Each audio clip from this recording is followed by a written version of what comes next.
അയിലൂർ ഗ്രാമപഞ്ചായത്തിൽ തൊഴിലുറപ്പ് പദ്ധതിയിൽ 100 തൊഴിൽ ദിനങ്ങൾ പൂർത്തിയാക്കിയ തൊഴിലാളികളെ ആദരിച്ചു. അയിലൂർ ഗ്രാമപഞ്ചായത്തിലെ 13-ാം വാർഡ് ഒലിപ്പാറയിലെ തൊഴിലുറപ്പ് തൊഴിലാളികളാണ് ആദരം ഏറ്റുവാങ്ങിയത്. 30-ലധികം തൊഴിലാളികളെ ചടങ്ങിൽ ആദരിക്കുകയുണ്ടായി. ഒലിപ്പാറ വാർഡിൽ സെന്റ് തോമസ് LP സ്കൂളിൽ നടന്ന ചടങ്ങിൽ പദ്ധതി നിർവഹണ ഉദ്യോഗസ്ഥർക്കും അഭിനന്ദനം അറിയിച്ചു. വാർഡ് മെമ്പർ മുഹമ്മദ് കുട്ടി ഉദ്ഘാടനം ചെയ്തു.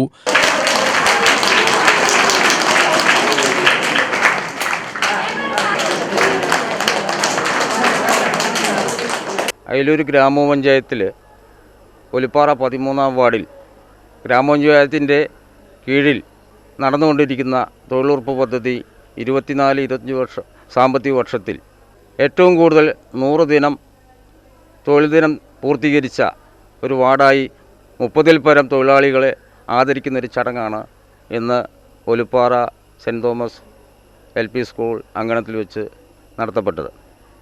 ഈ പരിപാടിയിലേക്ക്, ഈ വിജയത്തിലേക്ക് നയിച്ച് ഈ വാർഡിൽ തൊഴിലാളികളോടും അതിന് നേതൃത്വം കൊടുക്കുകയും രാപകൽ ഒരു എണ്ണയിട്ട യന്ത്രം പോലെ ചലിക്കുന്ന ഗ്രാമപഞ്ചായത്ത് നിർവഹണ ഉദ്യോഗസ്ഥരെയും ബ്ലോക്ക് നിർവഹണ ഉദ്യോഗസ്ഥരെയും തൊഴിലുറപ്പിൻ്റെ കീഴിൽ ഉൾപ്പെടുന്ന എല്ലാ വിഭാഗം ജീവനക്കാരെയും ആദരപൂർവ്വം സ്മരിക്കുകയും.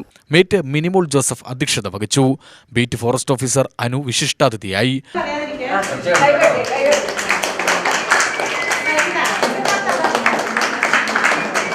മേറ്റ് ജിജോ ടിജി സ്വാഗതവും ആരിഫ അഷറഫ് നന്ദിയും പറഞ്ഞു.